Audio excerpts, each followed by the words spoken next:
বিষ পানিতে বিশাল গাছ ভেঙে পড়ায় বিষ্ণুপুর বিজনি সংযোগকারী সড়কে 4 চাকা যান চলাচল সম্পূর্ণ বন্ধ। চিরাং জেলার বিজনি মহকুমার অন্তর্গত 3 নম্বর বিষ্ণুপুর বাজার এবং এই বাজার থেকে বিজনি টাউনে যাওয়ার বিষপানি এলাকার সড়কে একেবারে ভোরবেলা একটি বিশাল গাছ ভেঙে পড়ে। 4 চাকা যানবাহনের চলাচল সম্পূর্ণরূপে ব্যাহত হয়েছে।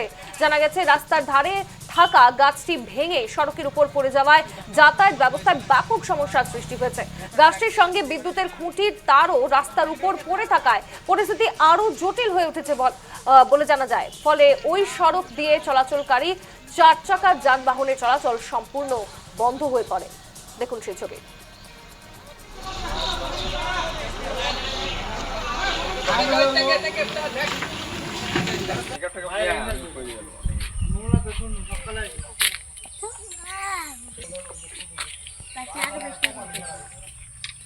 আজি ৰাতিপুৱা 7:30 বজাত ইয়াৰ ৰাস্তাত মানে যিটো উলুবাৰী আৰু বিষ্ণুপুৰ ৰোডটো ইয়াৰ মাজৰ সন্মুখত মানে এটা পুৰণি গছ মানে ভঙা গছ এটা আছিল।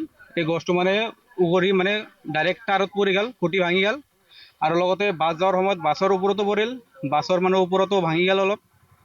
আৰু এতিয়া তাৰ চাৰ ছিঙি গৈছে, লাইন নাই, লাইনৰ অসুবিধা। বিষ্ণুপুৰতো এনে লাইন নাথাকিলে অসুবিধা আছে। এইটো 4টা বজাৰ পৰা এতে গছটো পৰিছে, মৰা গছ আছিল, জিকা গাছ। ৰাস্তাটো পৰিছে। আমি লাইনমেনক ফোন কৰিছিলোঁ গুৱাহাটীত। আমি কৈছে যে মানুহ পঠাই দিব, কিন্তু এতিয়ালৈকে পঠাই দিয়া নাই। 12টা পাৰ হৈ গ'ল, যান বাহন চলিব পৰা নাই। স্কুলৰ ষ্টুডেণ্ট কলেজত যায়, বাছ গাড়ী আহে, এইটো আহিব পৰা নাই এইটো ৰাস্তা দি।